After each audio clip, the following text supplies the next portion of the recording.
कस्तूरी तिलकम ललाटपटले वक्षस्थले कौस्तुभम नासाग्रे नवमुक्तिकं करतले वेणुं करे गंगणं सर्वांगे हरिचंदनं सुललितं कंठे च मुक्तावलिं गोपास्त्री परविष्टितौ विजयते गोपाल चूड़ामणि कृष्णाय वासुदेवाय हरहे परमात्मने प्रणता क्लेशनाशाय गोविंदाय नमो नमः। 25 तारीख सोमवार का अवसर, दशमी तिथि इस दिन विद्यमान है और ग्रह परिवर्तन की तरफ जा रहे हैं और ये परिवर्तन आपकी राशि के दृष्टिकोण से अच्छा है, बढ़िया है।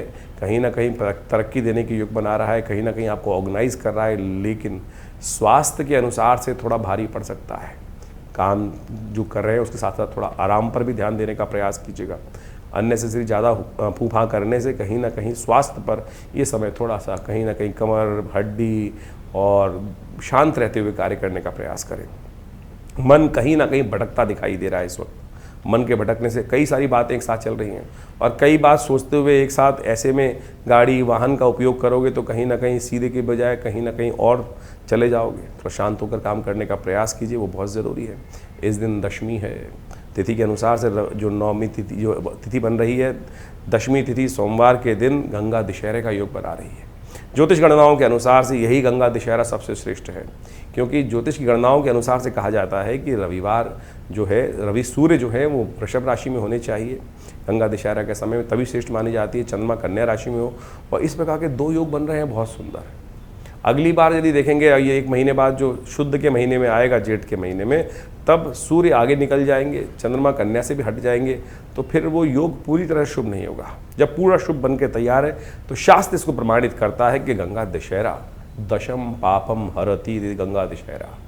तो यानी दशों पापों को, आपके जीवन में जब कष्ट ज़्यादा हो जाते हैं तो कहीं ना कहीं पाप का अकाउंट बढ़ने लगता है, शुभ कर्म का अकाउंट घटने लगता है। और ये तिथि वो है कि जिसमें एक बार गंगा की डुबकी लगाकर, जी हाँ, एक बार गंगा में डुबकी लगाकर या गंगा जल अपने ऊपर छिड़क लेने मात्र से दशों पाप से व्यक्ति रिक्त हो जाता है, दशों पापों से मुक्त हो जाता है।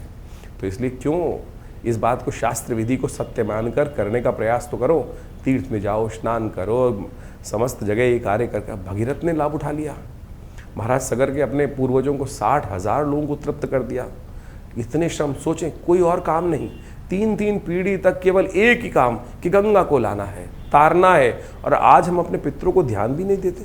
क्या विचित्र स्थिति है। हम उस कर्तव्य को मानते ही नहीं, भूल गए, जो चले गए चले गए। ऐसा नहीं है, इस बात का ध्यान रखें। हमारा शास्त्र इसको प्रमाणित करता है। महाराज सगर के 60,000 पुत्रों को तर्पण करने के लिए 3 पीढ़ी लगातार लगी रही। राज्य की व्यवस्था, राजा हमसे ज़्यादा व्यस्त रहा होगा, लेकिन किस काम में लगा रहा। और आज हम अपने पूर्वजों की, अपने पितरों की चिंता तक नहीं करते हैं, कहीं नहीं जाते, वो हमारे आसपास ही भ्रमण करते हैं। तो शास्त्र कहता है पहले पितृ पूजा फिर काम दूजा। तो इसलिए इस दिन अवश्य अपने पितरों के निमित्त तर्पण करें, कुछ ना कुछ ब्राह्मण भोजन कराएं, गंगा जल से स्नान करें, गंगा जल से तर्पण करने का प्रयास करें। कल्याण होगा, आपसे पितृ से निवृत्त हो जाएंगे। महात्मा को समझे तो सही जरा। गंगा दशहरा एक ऐसी अद्भुत तिथि है जिसमें जो पुण्य कार्य, शास्त्र कहता है दशम पापम हरति दशहरा। और इस बार जेठ के अधिक मास में जो गंगा दशहरा पड़ रहा है, बहुत लोगों की मान्यता है कि शुद्ध में लेना चाहिए, लेकिन बहुत सारे लोगों की मान्यता है कि गंगा दशहरा यदि अधिक मास में पड़ रहा हो तो वो ज़्यादा पुण्यदायक हो जाता है। इसलिए आपको 2-2 योग पड़ रहे हैं, दोनों का पुण्य लेने का प्रयास करें। गंगा दशहरा, गंगा दशमी, यानी जेठ के महीने में जो शुक्ल पक्ष की दशमी होती है उसको गंगा दशहरा कहा जाता है। हिंदुओं में सनातन में महापर्व कहा गया। कहा जाता है कि गंगा जो स्वर्ग से इसी दिन पृथ्वी पर अवतरण हुआ था, और इसीलिए गंगा दशहरा कहा जाता है। दशम पापम, गंगा का अवतरण हुआ दशों पापों को हरने के लिए। 10 प्रकार के मानसिक, वाचिक, शारीरिक समस्त प्रकार के जो कष्ट हैं उससे निवृत्ति का योग बन जाता है। गंगा दशहरा की कथा शास्त्र के अंदर बड़े अद्भुत रूप से पौराणिक रूप में विद्यमान की गई है। पौराणिक कालों में कार्य के अनुसार से कहा जाता है कि सूर्यवंश में सगर नाम के एक राजा उपस्थित हुए थे। उनकी 2 रानियाँ थीं और उनके बहुत सारे पुत्र थे। भगवान शंकर को प्रसन्न कर उन्होंने वरदान प्राप्त किया और कहा जाता है उनके घर में 60,000 पुत्र हो। उनका वंश इतना बड़ा हो गया, और ऐसा जो है विशेष तौर पर इतना बड़ा वंश कहा गया उनको। एक रानी से 60,000 पुत्र हुए और एक रानी से एक पुत्र उत्पन्न हुआ। समय के अनुसार से चलता रहा बढ़िया। उनके मन में एक दिन भाव आया कि हम जो है अश्वमेध यज्ञ करें। अश्वमेध यज्ञ कहा जाता है महाराज सगर ने ही इस समस्त संसार में जितने सागर हैं उनको उन्होंने खुदवाया था, इसलिए सागर जो है जो नाम पड़ा उनसे ही पड़ता है। महाराज सगर ने अश्वमेध यज्ञ सुंदर रूप से कराया और अश्वमेध करने के उपरांत यज्ञ में क्या घोड़ा छोड़ने का नियम होता था। अपने वर्चस्व को स्थापित करने के लिए जहाँ जहाँ वो घोड़ा जाएगा वो सब उनके अधीन होते जाएंगे, इस प्रकार की परंपरा रही थी। तो कहा जाता है कि कपिल मुनि के आश्रम में वो घोड़ा इंद्र लेकर बांधा है। इंद्र को भय हो गया कि कहीं मेरे सगर महाराज इस यज्ञ को पूरा कर लेंगे तो कहीं ना कहीं इंद्रासन ना ले लें। तो जो सगर महाराज का घोड़ा था वो कपिल मुनि के आश्रम में जाकर बांधा है। कहा जाता है सगर के पुत्र को घोड़े को ढूंढते ढूंढते जब महाराज कपिल मुनि के आश्रम में पहुंचते, कपिल मुनि साधना में विराजमान थे, साधना में आंख बंद करके बैठे हुए थे। उन्होंने देखा सगर के पुत्रों ने कि घोड़ा यहाँ बंधा हुआ है। उन्होंने सगर जो विशिष्ट कपिल मुनि का अपमान करना शुरू कर दिया। कपिल मुनि साक्षात भगवान विष्णु के अवतार माने जाते हैं और जैसे ही उनका नेत्र खुला वो सारे के सारे 60,000 पुत्र वहीं जो है भस्म बन गए। ये अभिमान का प्रतीक था। सब देखिए कि कैसे जो जब इतना बड़ा राजवंश हो जाता है तो कहीं ना कहीं अभिमान भी हो जाता है। और उसके बाद उन समस्त पुत्रों को कपिल मुनि के जो तीसरा नेत्र खुलने से भस्म हो गए। कहा जाता है उनके बाद 3 पीढ़ियाँ उन पुत्रों की जो अस्थियाँ थी उनको किसी प्रकार से तर्पण प्राप्त हो, शांति प्राप्त हो, उसके लिए कार्य करते रहे। तो जो सुंदर आशीर्वाद प्राप्त हुआ, कपिल मुनि जब जागे साधना से तो उन्होंने सगर महाराज पर कृपा करके बताया कि गंगा का अवतरण करो, गंगा के स्पर्श से ही ये जो है इन 60,000 पुत्रों की जो है मुक्ति होने का योग बन सकता है। तो कहा जाता है उसके बाद 2 पीढ़ियाँ लगातार महाराज सगर की गंगा को मनाती रही। तब महाराज भगीरथ उपस्थित हुए उनके बाद और महाराज भगीरथ ने उन भगवान विष्णु की सुंदर उपासना करी और भगवान विष्णु की सुंदर उपासना कर कर उन्होंने गंगा को मांगा। गंगा को मांगने के बाद कहा गया कि गंगा जब पृथ्वी पर अवतरण होंगी तो ये वेग पृथ्वी सह नहीं पाएगी। तो भगवान शिव की उपासना कर कर उन्होंने शिव को प्रसन्न किया। शिव ने उस गंगा को अपनी जटा में स्थान दिया है। तो वो उस दिन वो जब पृथ्वी पर अवतरण हुआ है उस दिन को खास तौर पर यही कहा जाता है कि वो दिवस जो है वो गंगा दशहरे का दिवस है। और उस दिन से पृथ्वी को लेकर महाराज जो है पृथ्वी पर लाने के बाद महाराज जो भगीरथ है वो आगे आगे चले हैं। और कहा जाता है गंगा दशहरा से के अवतरण होने के बाद जो मकर पर जो सूर्य जब आते हैं, मकर संक्रांति जब होती है तब वो ऋषि कपिल मुनि के आश्रम पर लेकर उनको पहुंचते हैं गंगा सागर में, जहाँ पाताल में गंगा जी पहुंचती हैं। तब जाकर उस दिन उन सगर के 60,000 पुत्रों की मुक्ति का सुंदर रास्ता बना। तो ये ऐसी अद्भुत दशम पापम हर, दशों पापों को हरने का सुंदर सुयोग बनता है। इस दिन गंगा जल में स्नान कर लेना चाहिए, दान पुण्य इत्यादि जब ज़्यादा से ज़्यादा करने का प्रयास करना चाहिए। पितरों की निवृत्ति के लिए इस दिन बढ़िया। देखो एक तो पुरुषोत्तम मास चल रहा है, गंगा दशहरा, उसके बाद दशमी का योग बन गया है, जेठ मास की शुक्ल पक्ष की दशमी का, अधिक मास का शुभ योग बन रहा है। तो ऐसे में कोशिश करें अपने पितरों के निमित्त, पता नहीं कौन कौन कहाँ से तृप्त है, जो अतृप्त आत्माएं हो सकती हैं, उन सब के निमित्त तर्पण इत्यादि करने का प्रयास करें, जल छोड़ने का प्रयास करें, जो पिंडदान इत्यादि करने का प्रयास करें। गंगा जल में समर्पित भाव से हो सके तो जितना हो सके गंगा में स्नान करने का बड़ा महत्व कहा गया है। देखिए आप अपने समस्त दशम पाप हरति शास्त्र कहता है, कैसे होंगे निवृत्त? हाथ में गंगा जल में जाके उसमें एक बार डुबकी लगाकर छोड़ दीजिए भगवती के समक्ष अपने आप को। अरे बस तुझ पे समर्पित भगवती। क्या है गंगा? गंगा भगवान विष्णु के चरण का जल है। कहा जाता है कि वो चरणों के से जो जब वामन अवतार के समय में भगवान विष्णु का जो चरण ब्रह्मलोक पहुंचा था तो ऋषि ने ब्रह्मा जी ने उस जल को धोकर अपने कमंडल में रख लिया था उन चरण को धोने के बाद। वही गंगा जी हैं साक्षात। तो इस दिन जब पृथ्वी पर अवतरण हुआ है उनका, तो ऐसे सुंदर अवसर पर उनमें स्नान करें, अपना पुण्य करें, दान करें, गायत्री जप करें। कोई भी वर्ण का व्यक्ति हो, वो सबको अधिकार है इस प्रकार से अपने पितरों के निमित्त जो कर्तव्य हो सकता है वो अवश्य करने का प्रयास करें। देखिएगा कल्याण का योग बनेगा। ये दशम पापम हरति दशहरा जो योग है इसका अवश्य लाभ लेने का प्रयास कीजिए, अपने पुण्यों को जगाने का प्रयास कीजिए। और क्या होता है, हमसे रोज़ कहीं ना कहीं पाप होते रहते हैं और ये गंगा दशहरे का सुंदर योग जो बना है, कोशिश करें इस दिन अवश्य गंगा जी का स्नान। अगर नहीं जा पा रहे हैं तो क्या करें, कैसे करें? देखिए उसके लिए रास्ता है बहुत सुंदर। आप सबके घर में गंगा जल होगा, गंगा जल लेकर थोड़ा सा अपने पानी में मिला लीजिए और उस जल को सुंदर रूप से उसी से स्नान कर लीजिए। कुछ भ्रांति है लोगों के मनोमस्तिष्क में। कई लोगों ने अधकचरे ज्ञान के कारण से इस बात को उत्पन्न कर दिया है कि गंगा जल है विशिष्ट तौर पर। गंगा जल में आप किसी पानी मिला दोगे तो पूर्ण पानी गंगा जल हो जाएगा, इस बात में कोई दोष नहीं है। कुछ लोगों ने ऐसी भ्रांति फैला दी है कि गंगा जल में तो मिला देंगे किसी और जल में तो वो गंगा जल नहीं होगा, वो तो मदिरा के समान बन जाएगा। ये कहीं भी ऐसा कुछ नहीं लिखा है। कुछ लोगों ने ज़बरदस्ती भ्रांति उत्पन्न करने का प्रयास किया है। हाँ, गंगा जल के संबंध में इस बात जरूर कही जाती है कि यदि किसी की अंत्येष्टि के बाद आप अस्थियां विसर्जन करने के लिए उस गंगा जल को घर में ले आते हैं, आमतौर पर लोग विसर्जन करने के बाद, वो गंगा जल नहीं रखना चाहिए घर में।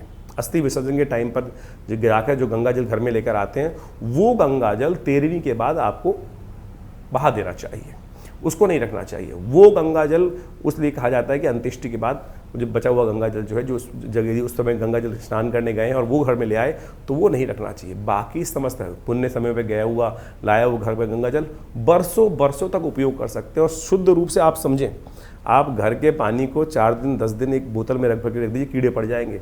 गंगा जल का ऐसा अद्भुत महात्म है, उसके अंदर ऐसा अमृत है, भगवान विष्णु के चरणारविंद से निकला हुआ वो जो जल है, जो कहा जाता है कि उसमें कभी कोई कीड़ा नहीं पड़ता। 10-10 क्या 100-100 साल तक लोग उठा के रखे होंगे, आपके बहुत 20-20 साल 30-30 साल तो आपको रखे हुए हो गए होंगे गंगा जल को अपने घर में, कभी उसमें कीड़े पड़ते देखे आपने?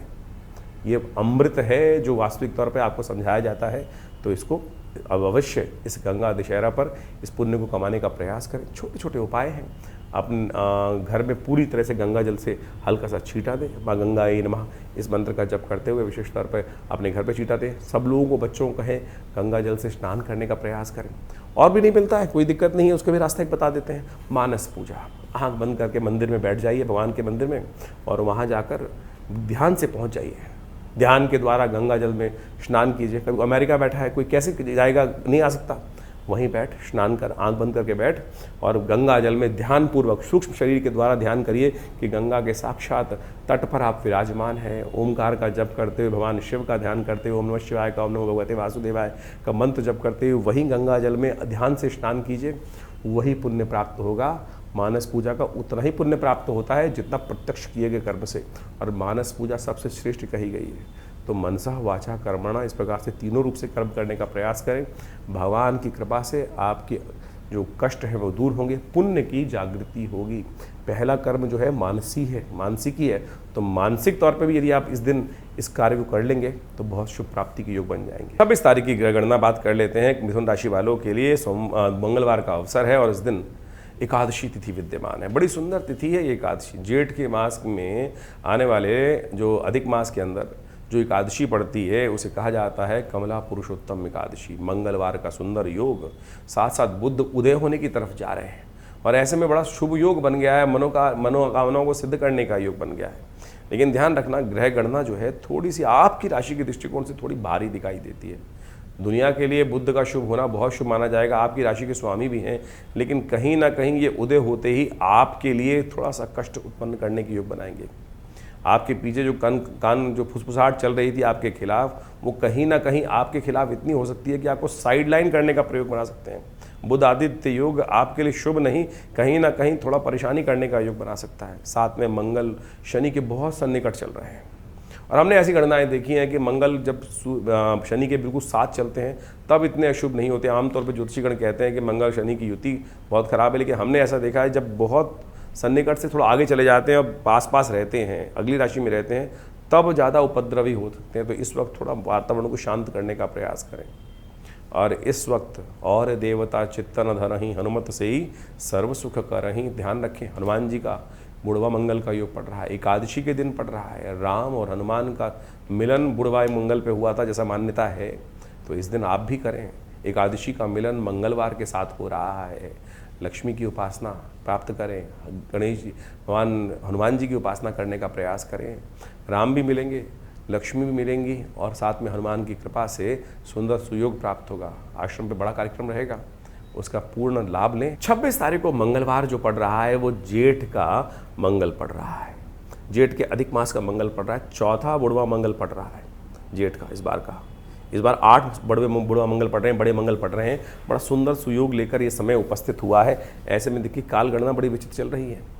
इस समय ग्रहों के अनुसार से मंगल पूर्ण ताकत में, शनि महाराज अपने पूर्ण रुद्र रूप में चल रहे हैं, राशियों के दृष्टिकोण से देखा जाए तो शनि से थोड़ा सा आगे मंगल चल रहे हैं और ये समय बड़ा विप्लवकारी माना जाता है। साथ में जेठ का अधिक मास भी चल रहा है। ज्योतिष की गणनाओं के अनुसार से जेठ का अधिक मास आपसी वैमनस्व को बढ़ाता है, आपस में अशांति का वातावरण आने के योग बनाता है। चाहे वो देश हो चाहे लोग हों, कहीं ना कहीं स्थिति मनोमस्तिष्क में नेगेटिव होती जाती है। ईर्ष्या से लोग किसी दूसरे का अहित करने की तरफ जाते हैं। और ग्रह गणना में देखें, इस वक्त बुध, बृहस्पति और शुक्र भी एक साथ चल रहे हैं। ये गणना कहीं भी ठीक नहीं है। मंगल राशि के दृष्टिकोण से पूर्ण ताकत में दुस्साहस करने की तरफ प्रवृत्ति जा सकती है, इसलिए अपने आप को बचा के रखने का हमको यथाउचित भाव से प्रयास करना चाहिए। चौथा बुढ़वा मंगल है, ये बड़ा पुण्य का समय है। एकादशी के साथ ये योग पड़ रहा है। एकादशी अधिक मास की एकादशी, पुरुषोत्तम मास की एकादशी, और उसकी एकादशी को कहा जाता है जिसको कमला पुरुषोत्तम एकादशी, भगवती महालक्ष्मी को देने वाली। भगवान विष्णु की उपासना करने से लक्ष्मी और विष्णु दोनों रूप में आपके जीवन में कृपा करने के योग बना सकते हैं। और बुढ़वा मंगल का अपने आप में महत्व ऐसा है, बड़े मंगल का, कहा जाता है भगवान राम के युग में सबसे पहले हनुमान जी ने उस समय पहली बार उस जीवन में, कहा जाता है, भगवान के दर्शन किए थे और अपने आप को बड़ा धन्य माना था कि भगवान के दर्शन करके सौभाग्य को प्राप्त करने के योग बना से। तो आप भी इस समय हनुमान जी को, इस कलिकाल में तो सबसे बढ़िया क्या है, कलिकाल जो है चल रहा है, कलयुग जो चल रहा है, संधि काल चल रहा है कलयुग का, और ये पुरुषोत्तम मास भी संधि काल ही है। ऐसे में संधि काल में कहा जाता है जो भी कर्म करोगे उसका कई गुना, 100 गुना अधिक प्रभाव होता है। दो संधि काल चल रहे हैं, कलयुग भी चल रहा है, कलयुग का संधि काल चल रहा है, और इस वक्त पुरुषोत्तम मास भी आ गया है। तो दोनों संधि काल है और उसमें बुढ़वा मंगल का योग पड़ गया है। तो कोशिश ये करें हनुमान जी को प्रसन्न करने के लिए जितना उपाय करने का प्रयास करोगे उतना अच्छा होगा। भगवान विष्णु का स्तवन करें, ओम नमो भगवते वासुदेवाय। जब ओम नमो नारायण है, भगवान विष्णु को पंचोपचार, षोडशोपचार, पंचामृत से स्नान कराकर उनका चरणामृत ग्रहण करने का प्रयास करें। साथ साथ हनुमान जी का सुंदर स्तवन। देखिए हनुमान जी कौन है? हनुमान जी भगवान राम, भगवान के एक तरह से कहा जाता है उन्होंने अपना पुत्र स्वीकार किया उनको, और पूर्ण कृपा जिसको हो सकती है, भगवती ने स्वयं अजर अमर होने का आशीर्वाद दिया। अजर अमर गुरु सो तो हो कहा गया, और उसके बाद जब भगवती ने आशीर्वाद दे दिया, सुंदरकांड में वर्णन मिलता है, तो भगवान ने भी उनको पुत्र कह के संबोधित कर दिया। तो आप समझें कि ऐसा सुंदर सुयोग है, और आप समझें कि आप पुत्र की यश गाथा गाओगे तो पिता अपने आप प्रसन्न होकर किसी पिता के समक्ष, माता पिता के समक्ष जाकर उनके बच्चे के संबंध में कहो इतना बढ़िया बच्चा है, ऐसा है, इसने इतना यश काम किया, इतना ऐसा किया, तो पिता का जो सीना होता है, माता पिता का सीना डबल हो जाता है। अरे मेरे पुत्र की यश गाथा हो रही है, मेरे संतान की यश गाथा हो रही है। तो इस सुंदर सुयोग में देखिए सुंदरकांड का पाठ कीजिए, हनुमान चालीसा का पाठ कीजिए, हनुमान जी प्रसन्न हो जाएंगे और क्या होगा, आशीर्वाद सुंदर प्रदान करने का सुयोग बनाएंगे। बहुत छोटे छोटे मार्ग हैं, इसको लाभ उठाने का प्रयास करना चाहिए। और बुढ़वा मंगल का तो अपने आप में ऐसा महत्व है कि जिसने भी, जिस भी पंथ के, जिस भी संप्रदाय के व्यक्ति ने जब इनका पाठ किया है, कहा जाता है कि यवन रानी थी, मुस्लिम रानी थी, उसकी श्रद्धा हनुमान जी में हो गई और उन्होंने उस बुढ़वा मंगल पर विशेष तौर पर बड़ी भगवत हनुमान जी की प्रसाद, पूजन, सवा मनी सब भोग लगवाने का प्रयास किया। बड़ी श्रद्धा से उनका मंदिर बना के उनका पूजन किया, उनकी मनोकामना पूर्ण कर दी हनुमान जी ने। तो अवध के नरेश के यहाँ की ये, अवध के नवाब की ये कथा है, और ये सत्य माने बहुत सुंदर रूप से है। हनुमान जी कोई भेद नहीं करते किसी के लिए भी। हनुमान जी के लिए तो ये देखिए सब पंथ है अलग अलग, और अल्टीमेटली तो सब एक ही हैं, इसमें कोई फ़र्क ही नहीं है इस बात का। लोग कुछ मौलाना, कुछ लोग और सब लोग गंधी इत्यादि सब लोग कहीं ना कहीं जो है वो भेद करने का प्रयास करते हैं, लेकिन परमात्मा के लिए तो कोई भेद नहीं है। जो जीव है इस संसार में वो सब कल्याण का मार्ग प्रशस्त कर सकते हो। तो आप भी इस दिन सुंदर रूप से हनुमान जी का पाठ, सुंदरकांड का पाठ, हमने विवेकानंद योगाश्रम में इस दिन विशेष तौर पर सुंदरकांड का पाठ रखा है, सवा मनी का भोग रखा है, हनुमान जी के नवग्रह शांति महायज्ञ का सुंदर आयोजन किया है, पुरुषोत्तम मास में भगवान विष्णु का यज्ञ रखा है। तो आप सब उसमें सम्मिलित हुए, माँ भगवान हनुमान जी की कृपा से कष्ट दूर होने के सुंदर सुयोग बन जाएंगे। और साथ साथ हमने उस दिन एक व्यवस्था करी है कि हनुमान जी का ये सुंदर धागा आप सब धारण कर सकते हैं। अवश्य अपने कष्टों को दूर करने के लिए हनुमान जी कृपा, रक्षा कवच धारण करने का प्रयास करते हैं ना, तो आप हनुमान जी का ये रक्षा कवच सुंदर रूप से जो आश्रम में प्रतिष्ठित किया गया है वो सब अपने घर में धारण करने का प्रयास। सत्य माने इस वक्त मंगल बड़े विचित्र दौर में चल रहा है। मंगल इस वक्त कहीं ना कहीं दुस्साहस करा सकता है। जिन लोगों की कुंडली में मंगल शनि के साथ बैठा हुआ है, या शनि से दृष्ट है, या नीच का होकर बैठा हुआ है, या कहीं ना कहीं पाप ग्रहों से युक्त है, तो वो ऐसे इस समय में मंगल के अशुभ योग में चलते हुए क्या कर सकते हैं, दुस्साहस कर सकते हैं, और कहीं ना कहीं दुस्साहस भारी पड़ सकता है। इस वक्त नव नव तपा चल रहा है और ऐसे में अग्निकांड का भयंकर योग है, वो कहीं ना कहीं दुर्घटना करा सकता है। और जिनकी 7.5 ढैया चल रही है उनको तो खासतौर पे सावधान रहना चाहिए। तो ये हनुमान जी का सिद्ध धागा धारण कर कर आप तमाम प्रकार से इससे रक्षा प्राप्त करने का सुंदर सुयोग बना सकते हैं। तो अवश्य हनुमान जी का सिद्ध रक्षा धागा धारण करने का प्रयास कीजिए और उससे आपके बहुत से कष्ट दूर होने के अद्भुत योग बन जाएंगे कि जो शुद्ध रूप से आप कार्य करेंगे, कल्याण होगा। आप भी आइए विवेकानंद योगाश्रम में इस कार्यक्रम में, जो इस पूरे के पूरे जो मंगल पड़ेंगे इस जेठ के महीने में, करीब 4 मंगल और रह जाएंगे, उनमें भी होगा, सुंदर रूप से चल रहा है।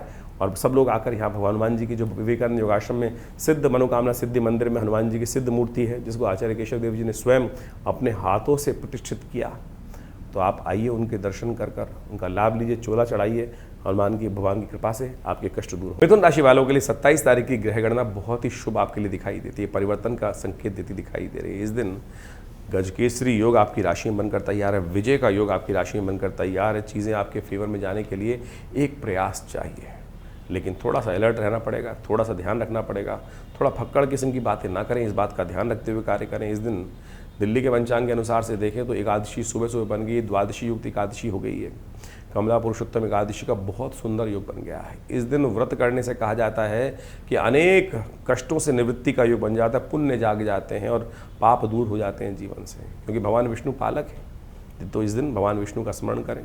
बुधवार के दिन ये सुंदर योग बन रहा है, हो सके तो लगातार भगवान विष्णु के मंत्र ओम नमो नारायणाय इस मंत्र का स्तवन करें। भगवान विष्णु का सुंदर षोडशोपचार पूजन करके पंचामृत से उनको स्नान कराकर उस चरणामृत को ग्रहण करने का प्रयास करें।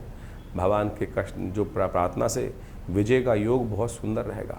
शंख बजाएं, शंख से पूजन करें, आपकी राशि में शंखनाद होने का योग हमें बनता दिखाई दे रहा है। लेकिन थोड़ी महत्वाकांक्षा जमीन पर लाने का प्रयास करें, अपनी वास्तविक स्थिति को समझते हुए कार्य करेंगे तो बहुत अच्छा रहेगा। 28 तारीख बृहस्पतिवार का अवसर, द्वादशी तिथि शुद्ध रूप से विद्यमान रहेगी, प्रदोष का सुंदर योग बना हुआ है, क्योंकि शाम को त्रयोदशी का सुंदर सुयोग बन जाएगा। और आपकी राशि के दृष्टिकोण से यदि देखा जाए तो इस वक्त ग्रहों की स्थिति कम से कम अच्छे योग तो बनाती दिखाई दे रही है। अब अच्छे खराब तो कुछ ना कुछ चलते ही रहते हैं, लेकिन कई योग बहुत अच्छे बने हुए हैं। इस वक्त आपको अपनी सोच को, अपने विचार पर ही थोड़ा सा ध्यान देकर कार्य करने की ज़रूरत चलनी चाहिए। हम आमतौर पे बहुत ज़्यादा विचार करते रहते हैं, चिंता करते रहते हैं। चिंता का योग है आपकी राशि के दृष्टिकोण से। इस वक्त जो योगा योग बन रहे हैं वो कहीं ना कहीं ऐसे बनते दिखाई दे रहे हैं कि सामने वाले आपको किसी भी रूप से हराने के लिए तत्पर हैं, आपके खिलाफ षड्यंत्र रचते दिखाई दे रहे हैं। लेकिन आप कौन से कम हैं इस वक्त? आपकी बुद्धि, डबल शुभ ग्रह, दो शुभ ग्रह, जो दैत्य गुरु भी हैं और साथ साथ देव गुरु भी हैं, आपकी राशि में विराजमान, तो आपसे बड़ा तो कोई सोच नहीं सकता है। तो इसलिए जो शेर को सवा शेर होकर कार्य करने की ज़रूरत है, ये पॉजिटिव सोच रखने की ज़रूरत है। स्थितियां दोनों तरफ जाती दिखाई दे रही हैं, लेकिन आपके बृहस्पति शुक्र इतने सपोर्ट में बैठे हुए हैं चंद्रमा के साथ योग बनाकर कि आप बहुतों को संभालने की स्थिति बनाते दिखाई, चाहे घर हो चाहे बाहर हो, आप अपनी बातों को मनवाना जानते हैं। तो इसलिए थोड़ा सा एंजाइटी को ना करें, एंजाइटी को हटाने का प्रयास करें, थोड़े से अपने एम्बिशंस को कम करने का प्रयास करें, थोड़ा सा कॉम्प्रोमाइज़ करने का प्रयास कीजिए, चीज़ें आपके फेवर में जाएंगी, अवश्य ऐसा बनता दिखाई दे रहा है। तो इस दिन प्रदोष है, गुरु प्रदोष है, कोशिश ये करें शिव का ध्यान करें, शिव का अभिषेक गंगा जल से करने का प्रयास कीजिए, तो आपके लिए बहुत शुभ होगा। शाम के समय ये कार्य करने से आपके समस्त दोष हरने के योग बना सकते हैं, भगवान आपकी कृपा करने के योग बना सकते हैं। 29 तारीख शुक्रवार का योग है, त्रयोदशी तिथि विद्यमान है और इस दिन सबसे बड़ा परिवर्तन इस महीने का जो होने जा रहा है आपकी राशि के दृष्टिकोण से, वो है बुध का परिवर्तन। बुध आ रहे हैं आपके घर में, आपकी राशि में, अपने घर आ रहे हैं और 3 ग्रहों के, शुभ ग्रहों की तिगड़ी वहाँ लगती दिखाई दे रही है। बस आपको एक बात का ध्यान रखना है कि इस वक्त बैलेंस चाहिए। इस वक्त कई बार क्या होता है, सब कुछ शुभ होते हुए भी कई बार क्या होता है, जब समय अच्छा चल रहा होता है तो मन मुटाव हो जाता है, एक लेफ्ट एक राइट और एक किसी और तरफ। बस यही स्थिति चल रही है ज्ञान का बहुत ज़्यादा, यानी इस वक्त आपकी राशि में क्या है कि सब कुछ सही चलते हुए भी कहीं ना कहीं ओवर थिंकिंग ना हो जाए, बस इस बात का ध्यान करते हुए कार्य कीजिए। ग्रहों का योग बहुत शुभ है, लेकिन थोड़ा सा विचारों में ऐसा हो रहा है कि लेफ्ट राइट हो रहा है, एक विचार राइट, एक तरफ नेगेटिव, एक तरफ पॉजिटिव। तो यानी थोड़ा सा विवेचना करने की ज़रूरत है। चीज़ें बुध जैसे जैसे परिपक्व होंगे यहाँ पर ये आपके लिए कहीं ना कहीं चीज़ों को बहुत सुंदर करने का योग बना के अवश्य योग बनाएंगे। गौ पूजा करें। इस वक्त देखिए बृहस्पति, शुक्र, बुध, इन तीनों को शक्ति मिलेगी गौ पूजा से, गौ आराधना से। गाय को पालक खिलाइए, गाय सेवा थोड़ी करने का प्रयास करें। हम जब भी यहाँ पर गाय के संबंध में बताते हैं तो बहुत सारे लोग कई बार प्रश्न लिख के भेज देते हैं कि महाराज हम तो विदेश में रहते हैं, हम तो शहरों में रहते हैं, गाय सेवा गाय दिखाई नहीं देती है। तो गौ सेवा में जो लोग हैं उनमें लगने का प्रयास कीजिए, बुद्ध का मंत्र जप कर लीजिए, थोड़ा सा गौ सेवा करने का प्रयास करें तो अच्छा आपके कहीं ना कहीं भगवान कृष्ण का स्तवन कर लीजिए, उनकी कृपा से आपके लिए होगा। या गौ के क्षेत्र में जो कार्य कर रहे हैं वहाँ अपना सहयोग कर दीजिए, वहाँ कहीं ना कहीं स्थिति से आपको लाभ देने के योग बन जाएंगे। 30 तारीख शनिवार का अवसर, चतुर्दशी तिथि विद्यमान है और इस दिन ग्रह थोड़े से आपके हल्के हो रहे हैं, ध्यान रखना, स्वास्थ्य का ध्यान रखने की ज़रूरत है। 9 तपा चल रहा है, ओवर एग्जर्शन कहीं ना कहीं शरीर पे भारी पड़ सकता है, धन का खर्चा होने का स्थिति आपकी राशि में ज़्यादा होती दिखाई दे रही है। इस दिन का महा उपाय जो है वो है सत्यनारायण भगवान का स्तवन। आमतौर पे लोग सत्यनारायण भगवान के नाम से थोड़े से आजकल भ्रांति ऐसी है कि ओवर ज्ञानी हो गए लोग, धर्म को समझते नहीं है और मजाक उड़ाना ज़्यादा करते हैं। सत्यनारायण भगवान स्कंद पुराण के अनुसार से समस्त इस कलिकाल के मनोरथ सिद्ध करने वाले हैं, इसमें कोई संशय नहीं हो सकता है। हम जो कथा सुनते हैं वो तो टेस्टिमनी है, वो तो लोगों का अनुभव है जो उन्होंने बताया है, वो कथा नहीं है। भगवान की कथा महात्म है, वो महात्म को सुनकर हमको समझना चाहिए कि कितना सुंदर तरीके से मनोरथ सिद्ध होने के सुंदर सुयोग बन सकते हैं। तो आप इन चीज़ों को समझकर कार्य करने का प्रयास करें, व्रत रखें, पूर्णिमा का व्रत, सत्यनारायण भगवान की कथा सुने और सबके साथ मिलकर बैठ कर करें। जो कथा का महात्मा है बहुत अद्भुत है। ओम नमो नारायण का स्तवन करें, देखिए मनोरथ सिद्ध होने के योग बनेंगे। स्वास्थ्य भी ध्यान रखेंगे और व्रत करने से कहीं ना कहीं स्वास्थ्य सुधर जाता है, इस बात का ध्यान रखें। स्वास्थ्य की कष्ट की जो समस्या है वो दूर हो जाती हैं। 31 तारीख रविवार का अवसर, पूर्णिमा तिथि शुद्ध रूप से विद्यमान दिखाई दे रही है इस दिन, और ये है जेठ के पुरुषोत्तम मास की जो पूर्णिमा बहुत विशेष है। इसमें क्या होता है कि आपकी ग्रहों का योगा योग जो है थोड़ा सा कहीं ना कहीं मनोमस्तिष्क जो है थोड़ा सा परेशान होता दिखाई दे रहा है। सब कुछ होते हुए भी कहीं ना कहीं वो जो है मानसिक तौर पे थोड़ा सा एंजाइटी डिसऑर्डर, थोड़ा ज़्यादा चिंता करने से कहीं कहीं और समस्याएं बिगड़ सकती हैं। और एक बात समझें, हमारे जीवन में कई बार कष्ट ऐसे क्यों आते हैं? सब कुछ ठीक चलते हुए भी कई बार हमारे परिवार में हमको लग रहा होता है कि शांति नहीं है, समृद्धि है, बहुत सारे लोग आते हैं समृद्धि है, सब कुछ है। कारण क्या है? कारण है हम अपने दायित्व का निर्वाह नहीं कर रहे, पितृ हम पे चलता जा रहा है। तो इस जेठ के मलमास में, पुरुषोत्तम मास में पूर्णिमा के दिन क्या करना चाहिए? शास्त्र कहता है अपने पितरों के निमित्त जो कुछ हो सके, तर्पण, गायत्री जप, ब्राह्मण भोजन, गौ ग्रास अवश्य निकालने का प्रयास करना चाहिए, क्योंकि शास्त्र के अंदर कहा गया पहले पितृ पूजा फिर काम दूजा। तो इसलिए पितरों के निमित्त इस दिन जो कुछ शुभ कर सकते हैं, जल से लेकर, भोजन से लेकर, ग्रास से निकालकर, गायत्री जप से लेकर, तर्पण से लेकर, अनेक अनेक शास्त्र में अनेक अनेक विद्वानों के द्वारा अनेक मार्ग बताए गए हैं, गीता का पाठ, जो भी कुछ कर सकते हैं तो आप करने का प्रयास कीजिए और उससे कहीं ना कहीं लाभ मिलेगा और आपके कष्ट दूर होंगे। बहुत सारे लोगों को समस्या होती है कि हमारे पास टाइम नहीं होता है, तो उसके लिए विवेकानंद योगाश्रम में सुंदर व्यवस्था है कि आप आश्रम की व्यवस्थाओं का लाभ लेकर ब्राह्मण भोजन, गायत्री जप सब करवा सकते हैं यहाँ पर, और करेंगे तो कहीं ना कहीं देखिएगा पितृ से कष्टों से निवृत्ति का योग, ऋण से निवृत्ति का योग अवश्य बनेगा। पुरुषोत्तम मास की जो पूर्णिमा आती है, ये जेठ की जो पूर्णिमा है पुरुषोत्तम मास की पूर्णिमा है जो 31 तारीख को पड़ रही है। इस समय में एक कार्य विशेष करना चाहिए।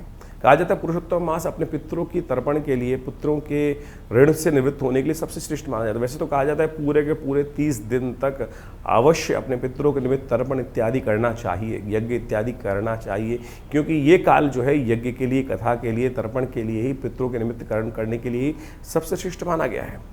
तो इस समय में हो सके तो जितना तीर्थाटन करें, हो सके तो जितना अपने पितरों के निमित्त तर्पण इत्यादि करें। तो ये पूर्णिमा के दिन अवश्य ब्राह्मण भोजन कराएं, गौ के निमित्त ग्रास निकालें।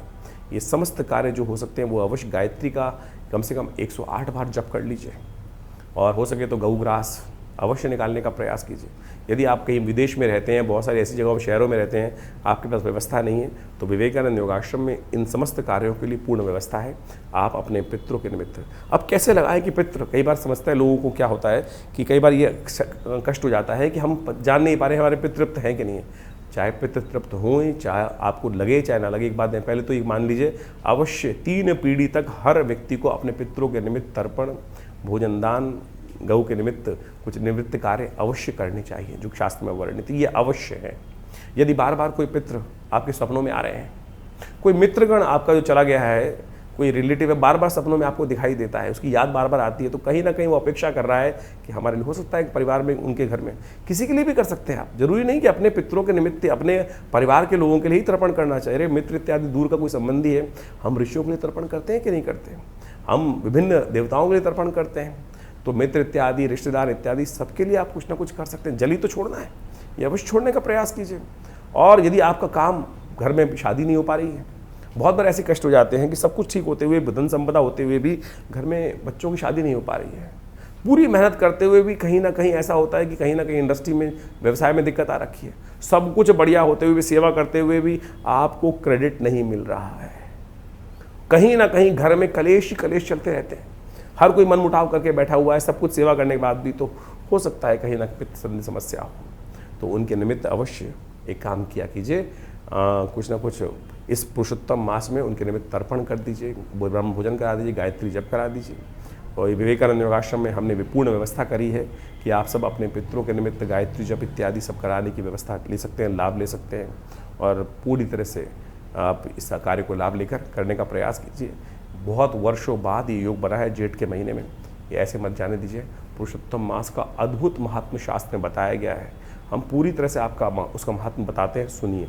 ग्रहों की गणना अभी आपने समझी, तिथि के अनुसार से आपकी राशि के दृष्टिकोण से क्या कुछ फर्क पड़ रहा है, लेकिन उन सबके कष्टों को दूर करने के लिए अनेक उपाय शास्त्र में वर्णित है। लेकिन इस वक्त पुरुषोत्तम मास चल रहा है, ये भारतीय संस्कृति के अनुसार से एक समय की ऐसी कालगणना है कि जिसमें जो कार्य आप करोगे, दान, पुण्य, तप, व्रत, इसका 100 गुना अधिक प्रभाव होगा। यानी ये समय वास्तविक तौर पे समझ लीजिए अपने पुण्यों को एकत्र करने वाला है। जीवन में कष्ट क्यों आते हैं कि पुण्य घट जाते हैं। जीवन में यदि हमारे पुण्य अधिक मात्रा में हो तो समय कैसा भी खराब चल रहा हो, हमें उसका पता ही नहीं चलता। ये ऐसे प्रत्यक्ष रूप से ज्योतिष गणनाओं के अनुसार से कहा गया है। और पुरुषोत्तम मास तो वो मास है जिसमें आध्यात्मिक उन्नति, पुण्य को अर्जन करने के लिए जो भी कर्म किए जाते हैं उसका एक दुर्लभ अवसर माना गया है। और सरल विधि, बड़ी सरल विधि से भगवान कृष्ण की केवल उपासना कर ओम नमो भगवते वासुदेवाय, इस मंत्र का केवल जप करके ही आप अपने पुण्यों को अद्भुत रूप से बढ़ाने का अद्भुत कार्य कर सकते हैं। भगवान विष्णु का कैसे ही पूजन किया जाए, कहा जाता है कि इस मास में भगवान विष्णु को तुलसी दल अर्पित करने से, पूजा में भगवान को पीताम्बर अर्पित करने से, पीले पुष्प अर्पित करने से, चंदन, केला, पीली मिठाइयों का भोग उनको लगा देने से भगवान की प्रसन्नता अद्भुत रूप से प्राप्त हो जाती है। शास्त्र कहता है ना, पत्रम पुष्पम फलम तोयम यो में भक्ता प्रयच्छति। किसी प्रकार से भी आप अपनी श्रद्धा का समर्पण करने का प्रयास करें। श्रीमद् भागवत का यदि हो सके तो सप्ताह करने का प्रयास करें, गीता का पाठ करने का प्रयास करें, विष्णु सहस्त्रनाम का पाठ करने का प्रयास करें, रामायण का। ये वास्तविक तौर पे अपने पुण्यों को बढ़ाने के लिए। देखिए एक बात समझ लीजिए, आए थे हरि भजन को ओटन लगे कपास। ज्योतिष को बहुत सारे लोग केवल शास्त्र शून्य, अध्यात्म शून्य मान लेते हैं। ज्योतिष में जो भी उपाय इत्यादि किए जाते हैं, परमात्मा का नाम ही एक ऐसा उपाय है कि जिससे समस्त कष्ट दूर हो जाते हैं। लेकिन आज हम लगे हैं चक्करों में, किस प्रकार से पता नहीं कौन कौन से उपाय, कोई उल्टा करवा रहा है, कोई सीधा करवा रहा है, कोई ये नदी में डलवा रहा है, कोई वो नदी में डलवा रहा है, कोई चलते पानी में डलवा रहा है, कोई कुछ कर रहा है। शास्त्र के अनुसार से आज कहा गया है ना कि केवल हरिनाम का स्मरण कर लो, समस्त कष्ट। ये जो ज्योतिष की गणनाएं हैं ये तो केवल माध्यम है जानने का, जो एनालाइज करने का क्या समस्या चल रही है। निदान तो परमात्मा का नाम ही है और वही सरल रूप से हम ले नहीं पाते हैं। तो इस पुरुषोत्तम मास में कोशिश ये करें, अत्यधिक सेवा करने का प्रयास करें, दान पुण्य करने का प्रयास करें। अपनी क्षमता के अनुसार अन्नदान, दीपदान, तुलसी का पौधा इत्यादि भी लगा देंगे ना तो वो भी पुण्य को बढ़ा देगा। इसको करने का प्रयास, जरूरतमंदों में भोजन दान इत्यादि करने का प्रयास करें। दान बंद करने से, समझ लीजिए, दान बंद करने से किस्मत का ताला है ना वो बंद हो जाता है। इसलिए यथाउचित भाव से जो दान पुण्य करने का प्रयास करें। पता नहीं हमारे पूर्व जन्मों से कौन से कर्म ऐसे हैं जो हमारे साथ चलते चले आ रहे हैं, और पुण्य है तो वो कहीं ना कहीं हमारे को आगे बढ़ाए जा रहे हैं, और पुण्यों का अकाउंट कम है तो कष्ट एक के बाद एक कहीं ना कहीं परेशान करते चले जा रहे हैं। घर में एक तुलसी का पौधा इस महीने अवश्य लगाने का प्रयास करें। ये छोटा सा उपाय है, देखिएगा घर के वास्तु दोष दूर करने के लिए अद्भुत रूप से कष्ट दूर होने के योग बन जाएंगे। पूरे पुरुषोत्तम मास में, जैसे कार्तिक मास में पूजन किया जाता है ना, इसी प्रकार से स्नान कर कर एक दीप दान कर लीजिए। ये छोटा सा उपाय है। सत्य मान लीजिए आपके पितृ संबंधी समस्या यदि कोई चल रही है, बहुत सारे लोग कहते हैं पितृण, पितृदोष, ये वो फलाना धमका, केवल इस मास में, पुरुषोत्तम मास में, एक दीपदान शाम के समय नित्य प्रति जलती नदी में कर देंगे तो कहा जाता है वो आपके पितरों को भी तृप्त कर देगा। देखिए एक बात और ध्यान रखें, इस पुरुषोत्तम मास में बहुत से कार्य वर्जित कहे गए हैं। विवाह, गृह प्रवेश, मुंडन, जनेऊ इत्यादि जो संस्कार इत्यादि हैं वो बिल्कुल वर्जित माने जाते हैं, उनको नहीं करना चाहिए। क्योंकि इस मास की गणना, ये मलमास माना जाता था पहले, लेकिन जब मलमास पद्म पुराण में बहुत अत्यधिक कथा आई, जब इसके अंदर जो शास्त्र में कहा गया है कि पुरुषोत्तम मास में किया गया कोई भी सत्कर्म कार्तिक मास के समान पुण्य होता है, तो कहा जाता है कि एक बार शास्त्र के दृष्टिकोण से कहा जाता है कि मलमास जिसका नाम पड़ा, जिसमें संक्रांति नहीं आती, यानी जिस मास के अंदर, जैसे आप मान के चलें चैत्र, वैशाख, जेठ, इस सब में एक संक्रांति आती है विशेष तौर पे, लेकिन जिस मास में 32 महीने 16 दिन बाद 4 घड़ी के एक अंतर से एक ऐसा समय आ जाता है कि जिसमें महीना जो है वो ऐसा खत्म हो जाता है कि संक्रांति बीच में पड़ती ही नहीं है, तो जब वही मलमास माना जाता है कि यानी मलमास पड़ गया, तो कहा जाता है कि एक बार भगवान बड़ा परेशान हुआ मलमास कि मुझको मलमास बना दिया गया है, तो भगवान कृष्ण के समक्ष, भगवान विष्णु के समक्ष पहुँचे मलमास कि महाराज इस पूरे संसार में मुझे परित्यक्त कर दिया गया है, मुझे मल के रूप में जाना जाता है, अधिक मास के रूप में जाना जाता है।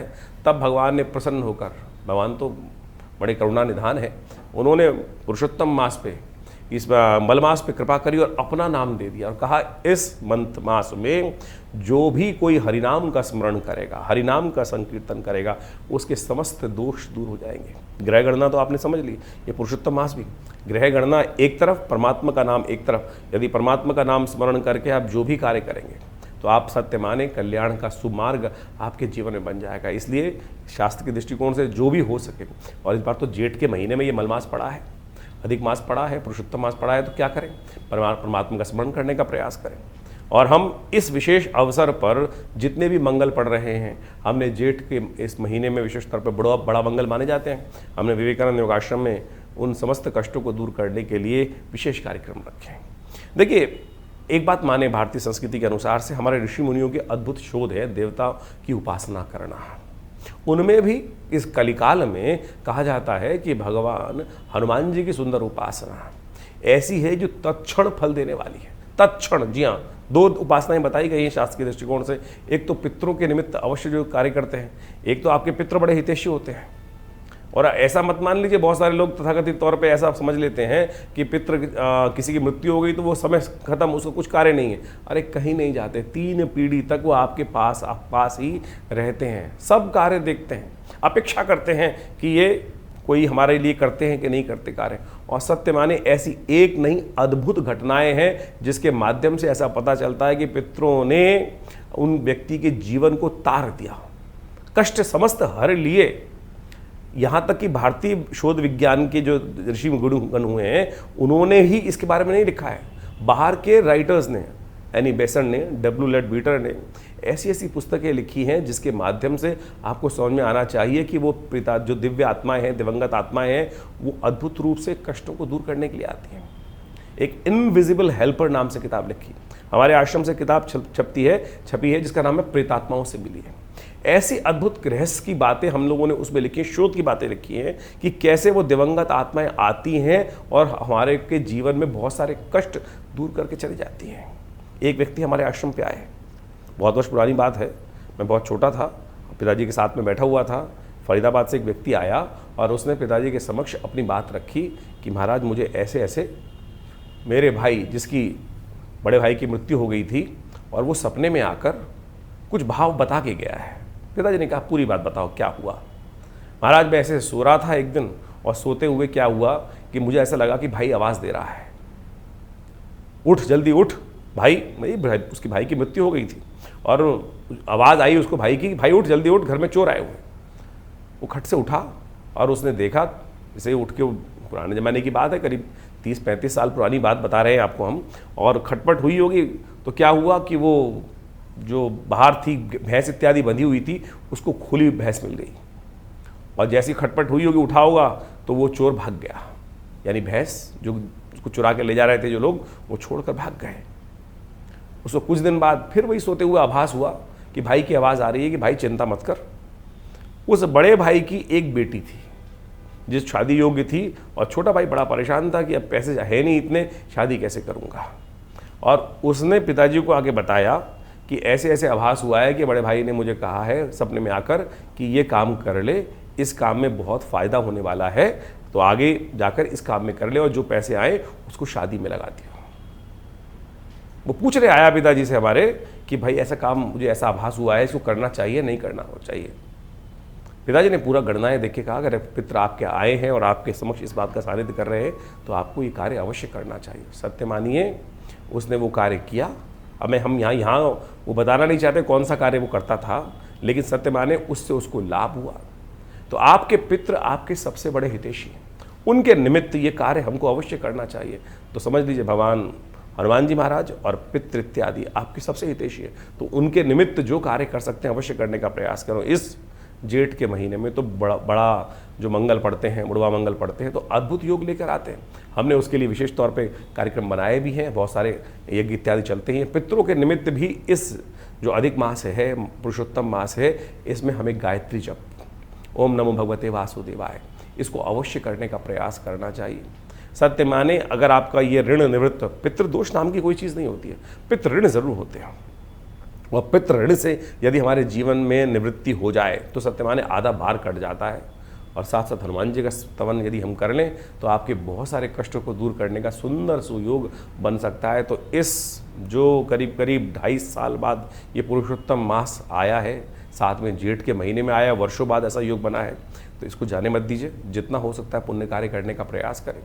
सत्य मानिए आगे आने वाली ग्रह गणना जो दिखाई दे रही है इस वक्त, बृहस्पति और शुक्र का जिस प्रकार का योग बना हुआ है, वो कहीं ना कहीं आप हर व्यक्ति के मन में द्वंद्व उत्पन्न करता दिखाई दे रहा है।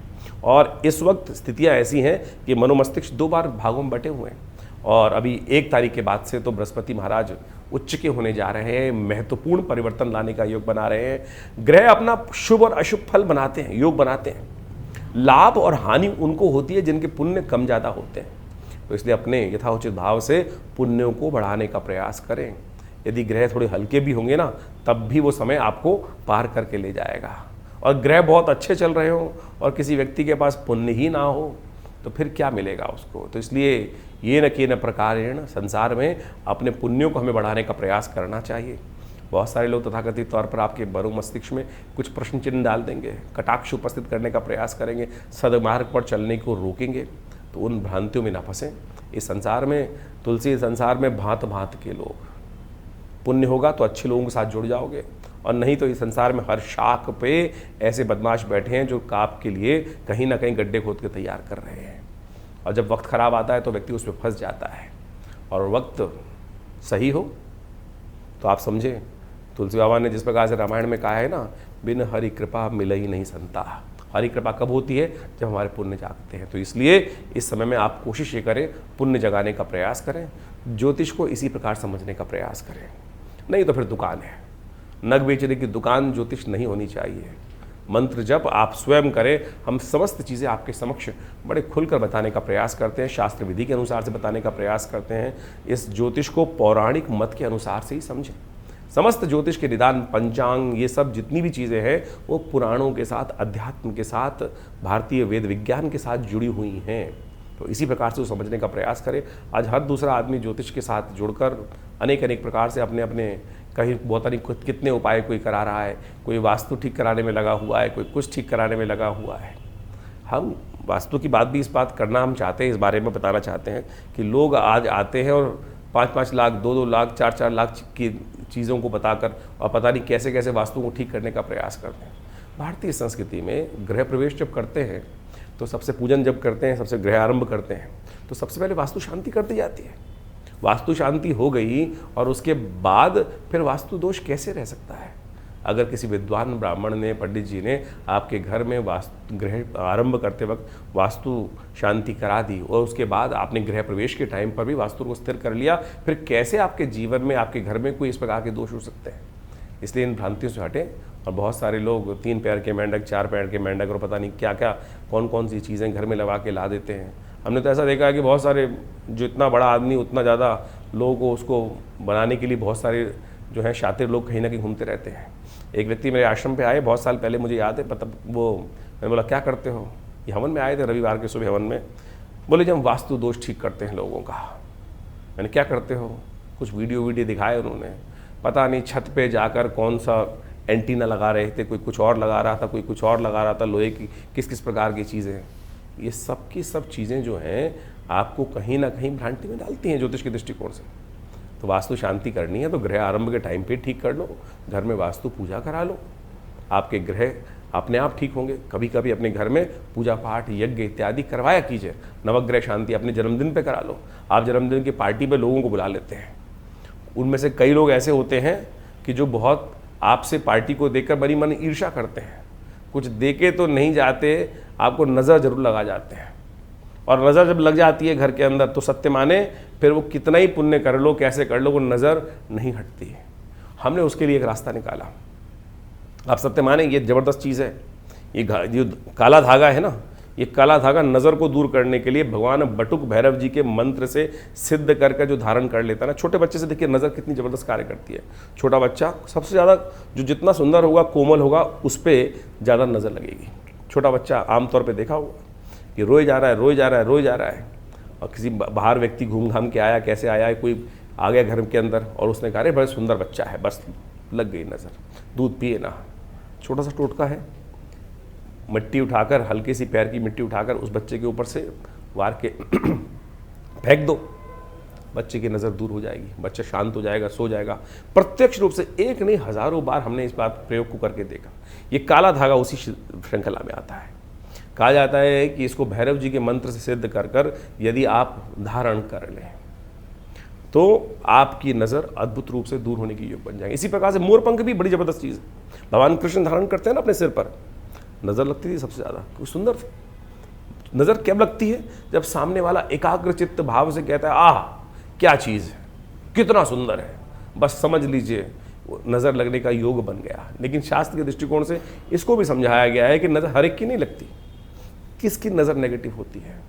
जिसने गलत प्रकार का भोजन किया हो, किसी भी प्रकार से गलत प्रकार का भोजन इत्यादि करने वाले व्यक्ति के साथ में बहुत सारी चीज़ें हैं, उस संबंध में यहाँ पर बताना ठीक नहीं रहेगा। शास्त्र के दृष्टिकोण से उन सब बातों को बताया गया है। वैसे एक बात मान लीजिए, किसी व्यक्ति ने कभी विष्ठा खाई हो, बाल्यकाल में बहुत सारे बच्चे गलती से विष्ठा खा लेते हैं, मलमूत्र अपना ही खा लिया। कहा जाता है शास्त्र के दृष्टिकोण से जिस व्यक्ति ने की नज़र किसकी खराब लगती है, किसी व्यक्ति ने बाल्यकाल में अपनी विष्ठा खा ली हो तो उस व्यक्ति की नज़र हमेशा लगेगी।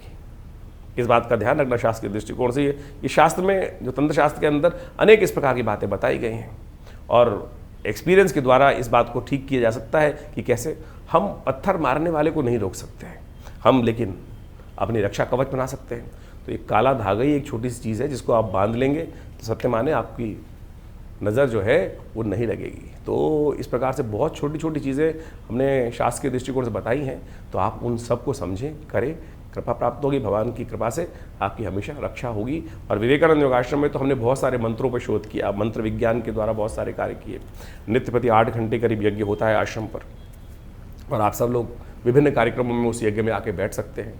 और इस पुरुषोत्तम मास में हम पितृ शांति के निमित्त पूरे 1 महीने तक पितरों से निवृत्ति, जो कष्ट पितृऋण से निवृत्ति के लिए गायत्री का एक विशेष यज्ञ रख रहे हैं। आप अपने पितरों के निमित्त गायत्री के उस यज्ञ में भाग ले सकते हैं, अपने नाम से करा सकते हैं। पूरी व्यवस्थाओं को जानने के लिए आप फ़ोन पे संपर्क साध सकते हैं। दिल्ली में विवेकानंद योगाश्रम बड़ा अद्भुत प्रकार से कार्य कर रहा है। गौ सेवा कार्य नित्य प्रति चलता ही है, नित्य प्रति 8 घंटे यज्ञ चलता है। और विवेकानंद हॉस्पिटल प्राकृतिक चिकित्सा, योग, आयुर्वेद के संबंध में एक पूरा करीब पिछले 50 सालों से आश्रम कार्य कर रहा है। भारत सरकार के पैनल पर है, दिल्ली गवर्नमेंट के पैनल पर है, और बहुत सारे लोग आकर, चाहे वो कमर दर्द है, चाहे वो सर्वाइकल पेन है, चाहे वो ब्लड प्रेशर है, चाहे वो शुगर है, एंजाइटी डिसऑर्डर्स हैं, नींद न आने की बीमारी हैं, इन सब में विभिन्न मुद्राओं के द्वारा, योग के द्वारा, औषधि विज्ञान के द्वारा, प्राकृतिक चिकित्सा के द्वारा, बिना किसी औषधि के भी हम धूप मट्टी पानी प्राकृतिक चिकित्सा के द्वारा बहुत सारी बीमारियों को ठीक करने के लिए यहाँ बाहर दिल्ली में कार्य कर रहे हैं। 2 एकड़ में बड़ा संस्थान है विवेकानंद हॉस्पिटल योग आश्रम, और बहुत सारी शोध पुस्तकें लिखी हैं, करीब 50 से 60 पुस्तकें लिखी गई हैं। इन सब कार्यों को लगातार लोगों के समक्ष रख रहे हैं। आप भी आइए, जुड़िए हमारे साथ। विभिन्न कार्यक्रम जो समय समय पर होते हैं, हम आपके साथ उनके साथ आश्रम में आकर जुड़ सकते हैं। माँ भगवती की कृपा, और सबसे बड़ी कृपा, सबसे बड़ी चीज़ जो है, माँ भगवती का अद्भुत दिव्य श्री विग्रह विद्यमान है विवेकानंद योगाश्रम में, जो 500 साल पुराना है। जी अब 500 साल पुराना दिव्य शिव विग्रह जो मुल्तान से, पाकिस्तान में मुल्तान से एक व्यक्ति लेकर आया, और आज हमारा सौभाग्य है कि इतना दिव्य शिव विग्रह भगवती का हमारे विवेकानंद योगाश्रम में आचार्य केशव देव जी के द्वारा आज से करीब करीब 65 साल पहले प्रतिष्ठित किया गया। तो आप भी आइए, उनके दर्शन कीजिए, 500 साल पुराने भगवती के शिव विग्रह के, दिव्य शिव विग्रह के। तो उनकी कृपा से हजारों लोगों ने अपनी मनोकामना पूर्ण करी है। आप भी उनके सानिध्य में बैठकर यज्ञ इत्यादि करें।